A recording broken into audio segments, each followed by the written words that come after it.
shall we begin? Let the games begin. All right.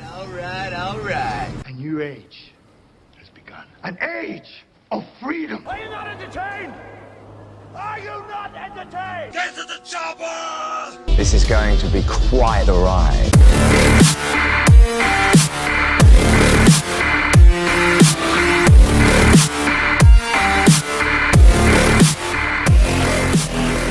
And hello, everybody, and welcome to the Movie Pit Podcast. I am your host, Christian Renteria, and this is the podcast where we talk about all of the big breaking movie news items that have come out throughout the week, along with the trailers that came out this week. And oh boy, do we got some trailers that came out this week.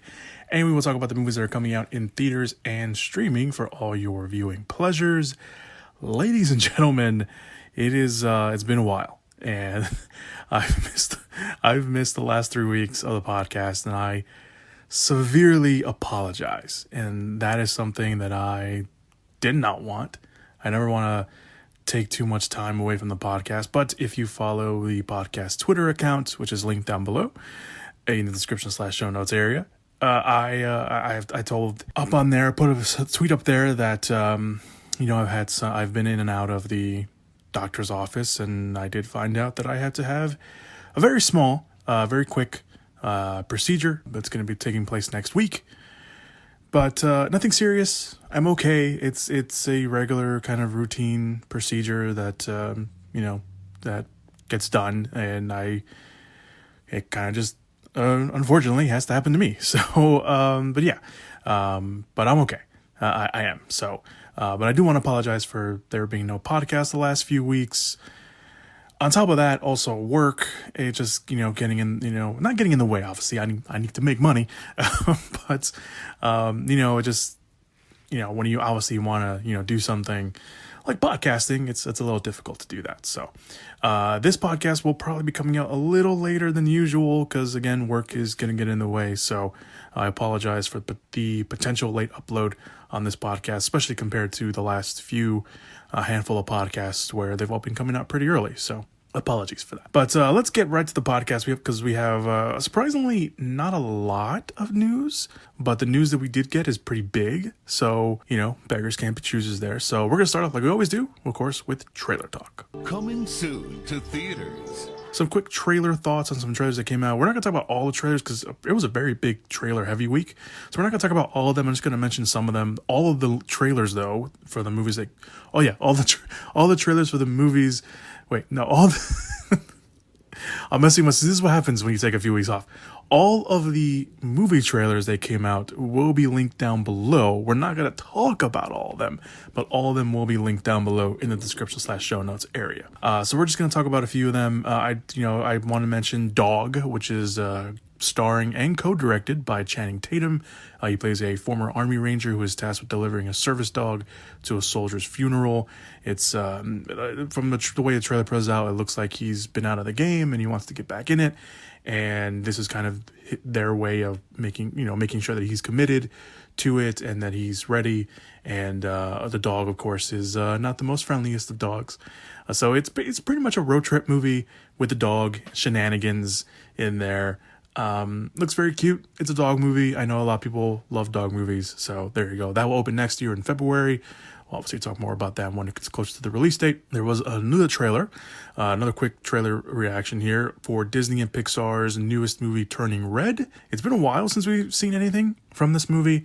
This movie follows a young girl called May, who turns out that her family has a secret. She turns into a giant red panda when her emotions get the best of her. It looks pretty cute. I'm not gonna lie. It's a Disney Pixar movie. It looks pretty cool. I really like the teaser that came out a few months ago, earlier this year, really. It's been a long time. So this kind of plays it out a little bit differently from that teaser. So it'll be interesting to kind of see how this movie plays out. But this opens next year as well, on March 11th. We're getting a lot of movies that are coming out next year. So there is that. Next one is National Champions. This is directed by Rick Roman Wan, who directed Greenland. This is a fictional account of the right of college football players to be fairly compensated. It specifically follows a quarterback, LaMarcus James, played by Stephen James. Stephen James from If Beale Street Could Talk, and his teammate Emmett Sunday, played by Alexander Ludwig, who 3 days before the college football national championship game start a player strike. Of course, with billions of dollars and legacies on the line, the head coach, played by J.K. Simmons, and various brokers race against time to protect, quote unquote, the game and the system. The rest of the cast includes Little Ray Howley, Tim Blake Nelson, David Kushner, Timothy Oliphant, Jeffrey Donovan, and NFL superstar Russell Wilson. National Champions will open in theaters this year on December 10th. If you're a college football fan, you kind of know how this is kind of somewhat timely. Not exactly what is really going on, but kind of similar to what's really going on. So, very timely movie. I knew this was coming out. I just didn't know what it was really about and who was really in it. And, yeah, I'm kind of excited for this. So if you want to go check that out, you can. There is that. There was a trailer for a movie that I knew nothing about. And I'm really excited now after watching the trailer. It's called The Outfit. It is a crime thriller with Mark Rylance playing an expert English tailor who used to craft suits in London, but after a personal tragedy, ends up in the rough part of town here in Chicago and gets involved with a crew of gangsters. Zoe Deutsch and Dylan O'Brien also co-star in the movie along with a few others. No one really that I can recognize off the bat anyway. That opens next year in February. I really like the trailer. Again, I didn't know anything about this movie. I didn't even know it was getting made. And now it's here. And it looks like a lot of it takes place in one central location, which is the tailor shop. So I'm really excited. I didn't know anything about this. And after watching the trailer, I'm down for this. I really want to get my hands on this one. So it's The Outfit. And the last quick trailer reaction we'll have is a new short trailer for Guillermo del Toro's newest film, the psychological thriller Nightmare Alley. That film stars Bradley Cooper as Stanton, a manipulative carny who teams up with a psychiatrist played by Cate Blanchett. That's kind of the basis of what the synopsis is. There's also a carnival involved, and Rooney Mara, William Dafoe are also in there. Ron Perlman's also in there. It looks like they're part of the carnival life, and it looks like maybe Bradley Cooper gets swept up by Rooney Mara, or he's trying to con her some sort of way. The trailer really gives nothing away, which I really like. And there's also some like agency involved that they're interviewing Stanton, and we don't know what's going on. Richard Jenkins is in there. He looks like he's playing one of the head people there. Toni Collette's also in there. I think she's also part of the carnival in there as well. It's Guillermo del Toro. I'm a huge fan of del Toro. I will watch anything he does. I've been waiting for his next movie after Shape of Water. So I'm excited for this. Nightmare Alley is based off a book from 1946. If you want to get your hands on that, it's in the same name. It's called Nightmare Alley. There was also a previous film adaptation that came out in 1947. But Nightmare Alley, at least Guillermo del Toro's version of Nightmare Alley, will open on December 17th. So those are the quick trailers I just wanted to talk about briefly. Now let's move on to the bigger trailers that came out this week. The first one is Netflix's Don't Look Up. That is the first full trailer for Adam McKay's political dark comedy. Leonardo DiCaprio and Jennifer Lawrence stars as a professor and grad student trying to get the government and anyone that would be willing to listen that an Earth-destroying comet is heading to Earth. But of course, no one is listening. The star-studded cast includes Meryl Streep as the President of the United States. Maybe not so, subtle homage to a certain somebody. Jonah Hill as her son, who is not all up there, and also happens to be the chief of staff. Cate Blanchett and Tyler Perry, can't talk, as two upbeat morning show hosts. Rob Morgan, Mark Rylance, Ron Perlman, Timothy Chalamet, and Ariana Grande will also appear in the movie. Of course, amongst probably many others as well. That will open up in select theaters on December 10th, and then will stream on Netflix on December 24th. So there you go. That's Don't Look Up. We've talked about this briefly on the podcast before. Adam McKay obviously killing it in the political dark comedy realm with Vice, which came out a few years ago. Before that, of course, it was The Big Short. He kind of, he's moving away from like straight up comedies like Anchorman and stuff like that to more kind of political heavy dramas, which he's very good at. So, I mean, I'm not going to, bash him on that because it's very good. Again, with The Big Short and Vice, and now this. Don't Look Up actually had some changes because I think they were filming this during COVID, and Adam McKay has come out and said that the movie's messaging, or kind of the way they approach the movie, at least in terms of the story of how people, aren't listening to these two people who know that there is a comet headed for Earth that's going to destroy everything, or an asteroid coming to Earth to destroy everything.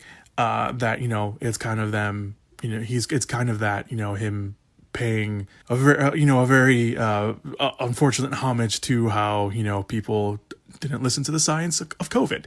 And so that was really cool that he came out and said that. And it should be interesting to kind of see how, that plays out. The trailer kind of gives it away a little bit. And but yeah, I'm looking forward to this. Adam McKay hasn't really done any wrong, at least in my eyes, maybe, but I'm looking forward to that.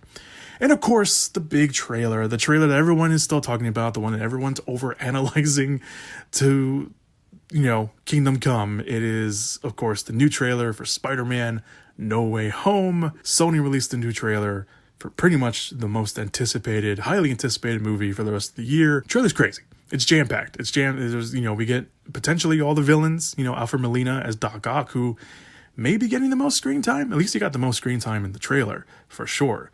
He even gets captured at one point by Tom Holland's Peter Parker and Zendaya and Ned. And, that nice little comedic bit where he, tells them their name and they make fun of it. We also get Jamie Foxx back as Electro without the blue skin. From the screenshots from the trailer that's coming out, it looks like the electricity is running through his body. And at one point, in one of the shots, it looks like he is donning the outfit from the comics, so that's pretty cool. There's also a lot of people noting that he's wearing Timberland boots, which is funny. So there's that. Of course, we got Green Goblin shown at one point. We also hear Willem Dafoe's voice in the trailer at some point as well. We also have Sandman, and we have the Lizard, both of them, of course, or the Lizard anyway, from The Amazing Spider-Man. And there was also some rumblings of what the Green Goblin really is, because there's people thinking that maybe there's a variant of the Green Goblin, because there's a quick shot of the Green Goblin firing stuff, and it doesn't look like William Dafoe, because, of course, like I mentioned, over-analyzing, but whatever. There's a bunch of other stuff. There's the black suit that is very similar to one of the suits from the comics that I forgot to write down, but I know what the suit is, but it's there. It looks like he also has like the magic bracelet, so maybe it's not Peter, maybe it's Doctor Strange, or I don't know, maybe Doctor Strange kind of outfitted that suit to have magical abilities. We'll see. Obviously, we'll have to wait and see on that. Tom Holland has hinted that this movie's a little darker than the other two movies, and it kind of seems that way. There's that line that Strange, says that, all the villains fall to Spider-Man. It's their fate. And, he kind of apologizes. And it looks like there's some tension between Peter and Doctor Strange, because, he tries to steal that box that we've seen in the previous trailer. We still don't know what that box is, but it looks like he's trying to, steal it from Strange, and Strange, takes it away from him and gives him, that astral projection punch. So there's a lot to go with the trailer. Everyone's, again, over-analyzing a lot of stuff. There was that cut, I guess, a Brazilian cut of the trailer where it looks like there's a shot of Spider-Man diving toward the villains, and then if you look really closely, there's a shot of Lizard getting kicked by someone, maybe, although there's no one there. But, we'll have to wait and see. And of course, with all the leaks and stuff that's been coming out, people are saying, who probably did kick him. But I've been very good at not, seeing any of the leaks and stuff like that. So I'm good with that. So this trailer blew everyone away. There's a video online that IGN had put up online of, because there was a fan event where, people got to see, where fans, certain select number of fans got to go and see the trailer in theaters. And there was that great video of all of them kind of yelling over the trailer. I don't think they heard everything. I guess they played it twice so people can hear what was going on. Yeah, I'm looking forward to this. Tickets will go on sale on Monday, so I'm pretty sure this is going to be kind of one of those, Star Wars kind of things where it's going to crash the system and they're going to sell out like crazy. So get on that, guys. Get on those tickets, because they're probably going to go fast. But yeah, I'm looking forward to this. I've been looking forward to this. And these trailers, leaks, whatever you want to call them, that's been coming out, set photos, whatever, from this movie has been coming out. The trailers themselves, especially if you don't go looking for all that stuff like I do, the trailers themselves give you just enough. They don't tell you everything. They give you just enough. I'm down for it. I'm okay with it. So let's hope that when it finally comes out, we'll all be, rejoicing. All I will say is please, don't let your anticipation and your own hype ruin the movie experience for you. I know it's going to be really hard, but just please don't try to do that. But yeah, there you go. All right, so Spider-Man No Way Home will open on December 17th.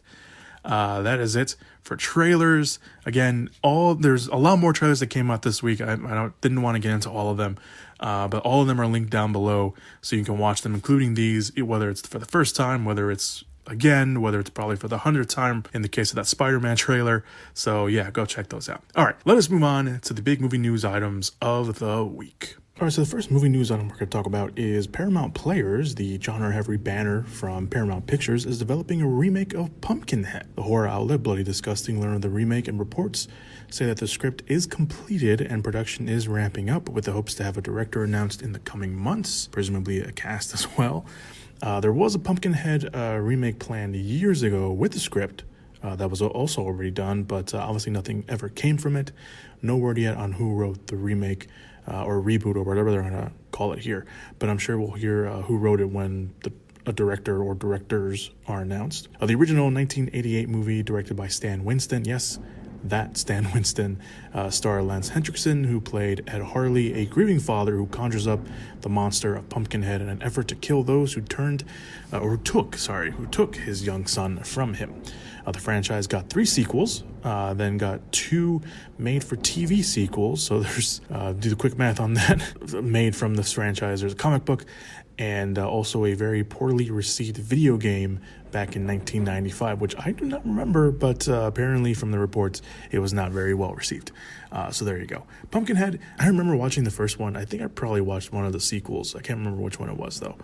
But, that one, despite, the kind of, creepy design of Pumpkinhead, if anything's going to get a remake, or is like, you're kind of okay with it getting a remake, I think Pumpkinhead is one of those movies.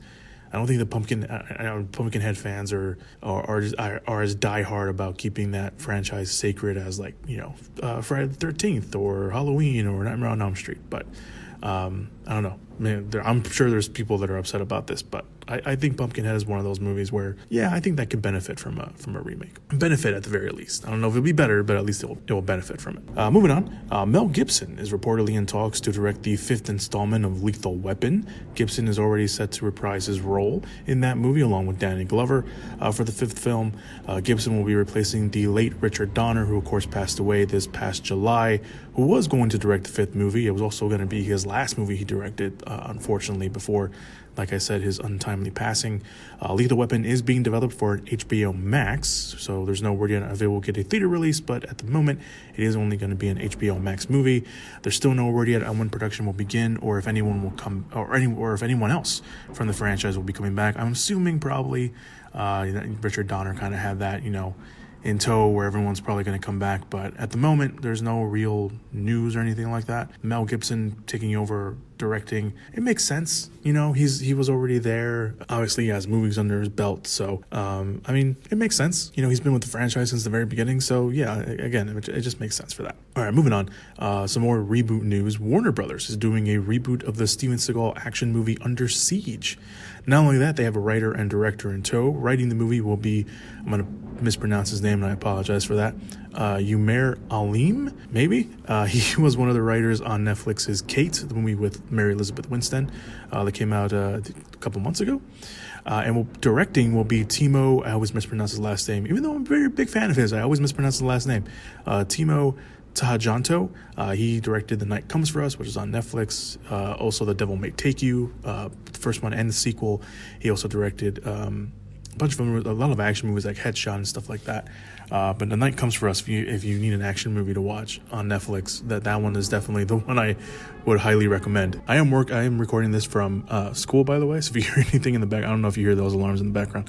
But he's also going to be directing the Train to Busan reboot that's coming out, which apparently this week also got a new title called Last Train to New York, which a lot of people, I guess, found out that there was a Last Train to Busan remake in the works, and it was going to be called that, and a lot of people had a lot of things to say about that. But we'll talk about that in the future when more stuff comes out from that. The plan is to stream the movie, the Under Siege reboot that we're talking about on HBO Max, and it actually came from a pitch that the duo made, the two, the writer and director, to the studio, and obviously won them over enough to launch the movie into development. The original movie, by the way, had Seagal play an ex-Navy SEAL turned cook who ends up stopping a group of terrorists from taking control of a U.S. battleship. The movie did get a sequel called Under Siege Dark Territory. I think that one took place on a train, if I remember correctly. And so I haven't watched the Under Siege movies in quite a while, so I really don't have too much of an opinion on these movies, but they really are like quintessential 90s movies. And if you've seen the Steven Seagal movie, you know exactly what you're probably getting yourself into with that. But with Timo behind the charge, obviously he's I like Timo because he can equally go from horror to action. And if you need any, resolve of what an action movie could be, he's the guy. He can do both. He can do action. He can do horror. And I'm totally on board with him getting more of an opportunity here in America to make a bunch of stuff. So I'm on board with that. Moving on to our actually last movie news item, at least again at the time of this recording, unless anything big drops. In between that, I just hit my phone. Last week, it was announced that Patty Jenkins' Star Wars movie, Rogue Squadron, was delayed and taken off the schedule because of scheduling conflicts that Jenkins had. The reasoning at the time was because it was known that Jenkins was developing Wonder Woman 3 and a new Cleopatra movie over at Paramount Pictures. However, it is now being reported that the real reason for the delay is because of creative differences. This is coming from The Hollywood Reporter. The Jenkins and Lucasfilm executives could not agree on the script, with Jenkins wanting a little bit more creative freedom, and I guess Lucasfilm not wanting to give that out, I guess. Again, we don't really know. We're not flies in the room. That's just something that's been, that was told to The Hollywood Reporter. Jenkins isn't the only one whose Star Wars movie got pulled from the schedule. Apparently, Rian Johnson's new Star Wars movies are reportedly off the schedule as well. No word yet on if those were creative differences or just because Rian Johnson's going to be busy for a while. Obviously, he has the Knives Out sequels set up over at Netflix. Now, creative differences is nothing new with the Star Wars franchise. Famously, Phil Lord and Chris Miller were removed from Solo after almost completing production on that movie. Then Ron Howard came in and reshot a lot of stuff. And then with Rogue One, Tony Gilroy was brought in to fix the first cut of Gareth Edwards' movie, and obviously, changed a bunch of stuff, including the third act of the movie. Famously, the third act of the movie was heavily changed as well. So I don't know. This is I don't know if this is becoming a trend with the new Star Wars movies. I totally forgot that there was a Patty Jenkins Star Wars movie in the works, and then I remember I was like, oh, that's right, she was gonna do one, and it was gonna be about the fight. It was gonna be about the pilots. It was gonna be about the pilots. So it would have been different. Obviously creative differences is something that always comes up, and it's always something that bothers me because it's like you hire someone and then obviously a big name like Patty Jenkins or whoever you end up hiring, and months go by and you don't like their pitch. At least in this case, at least the creative differences were stopped before production started, because apparently, I think from what I remember, production was supposed to start like next year, so the script wasn't even done yet, or at least a final draft of the script wasn't done. So I'm kind of a little upset about that because I was looking forward to, after remembering that there was going to be a Patty Jenkins Star Wars movie. I was kind of looking forward to it, and now we won't have it. So we're going to be kind of short on the Star Wars movie front, at least for a while, because Rogue Squadron was supposed to be the next Star Wars movie in theaters, but now I guess we'll have to just have to deal with The Mandalorian and the Book of Boba Fett when they come out on Disney Plus. So there you go. So that's it. That's all the movie news that I have, at least at the time of this recording. Like I mentioned earlier, not a lot of movie news, but all movie news that came out was pretty big. So there you go. All right, let's move on to the rest of the podcast, which is the movies coming out in theaters and streaming for all your viewing pleasures. Let's all go to the lobby. Let's all go to the lobby. Let's all go to the lobby to get ourselves a treat. So this week's kind of interesting. So we have 2 movies that are coming out on VOD or a streaming service and probably also coming out on a limited release in theaters. The first one is House on the Bayou. This is coming from Blumhouse in their deal with Epix. So if you have the Epix channel, this will most likely be up on there this weekend, or if you just want to go check it out in theaters, I think it's coming out in theaters as well. Anyway, The House on the Bayou, a troubled couple and their daughter who go on vacation to an isolated house in the Louisiana Bayou to reconnect as a family. But when unexpected visitors arrive, their unity starts to unravel. The movie has 2 big names that I think most people will recognize. Angela Serafine, I think that's how you pronounce her last name. She was on HBO's Westworld. She plays one of the robots. She's been in a bunch of other stuff, but I'm assuming that probably most people probably know her from Westworld. And then we have Leo McHugh, Sprite, recently from The Eternals. She's in there. I think she's playing the daughter in the movie. But yeah, kind of creepy. It looks, it seems like they get visitors and it's like, kind of like a dinner scene and then kind of just unravels from there. So there you go. It's Blumhouse. I'm excited for Blumhouse. I'm a huge fan of Blumhouse and what they do. A lot of the time, the stuff they do doesn't always work, or it isn't always as good as some of their previous projects. But I'm a huge fan of Blumhouse. I'm a huge fan of their whole method and how they do productions and stuff. So I'm looking forward to that. The next movie that you can see on streaming service and also in theaters is King Richard. It is the Will Smith-led movie about him playing the father to Venus and Serena Williams. It's kind of their story as well, but I think it focuses more on him. Hearing some pretty decent things about the movie online. So if you want to go check that out, you can. And the last movie, of course, is Ghostbusters Afterlife. A lot of people are really excited about this movie. The early buzz of the movie when it came out, when it screened at CinemaCon and when it screened at the New York Film Festival, or New York Comic Con or Film Festival, one of those two. Everyone was really excited about the movie, and everyone was really saying great things about it. And now that it's being seen by a bunch of other people, it's still kind of getting getting some mixed reactions, but most of it have been, at least from what I've seen, pretty positive. So I'm excited for this. I got my tickets already. I'm gonna go watch this tomorrow. Be on the lookout on my social media and get my reactions to that. But I'm looking forward to it. It's pretty cool. It is kind of a legacy sequel. It's not a reboot, at least, not entirely. It is taking place within the original continuity of the old movie, of the first 2 movies. So I'm excited for this. I'm excited for it. I don't know what I was going to say something else, but then I was like, no, I think I'm excited for it is good enough. So there you go. You got Ghostbusters Afterlife, you got King Richard, and House on the Bayou as your movies coming out this weekend. Thank you guys so much for listening to the podcast this week. I very much appreciate it. I apologize, again, for being gone for 3 weeks and now coming back to what most likely will be a very short and straight to the point podcast. Like I mentioned, I'm recording this section from work, so I kind of have to get to the point because I have a very limited time here. So thank you guys so much for joining me on the podcast this week. I hope you have a very good, safe, fun weekend if you're going out or if you're just staying in. Let me know what you guys thought of the podcast this week. What are you excited to watch? What will you be watching? Make sure to check out all the links down below in the description/show notes area. Got the trailers down there for all the trailers that came out this week.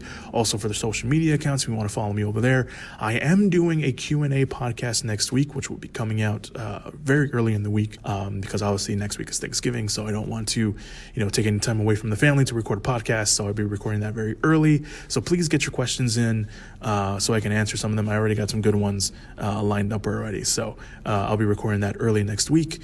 If you're hearing this before Sunday, hopefully you get your questions in before then, because I think Sunday will be the cutoff, because I'll probably be recording it on Monday. Yeah. All right. Thank you guys so much for listening to the podcast, no matter where you're listening to, YouTube, Apple Podcasts, Spotify, Stitcher. Thank you very much. And like I mentioned, once again, be sure to have a good, fun, safe weekend. Be good people. And as always, go watch some movies. Whoop whoop! Yeah! Give it up! Movies!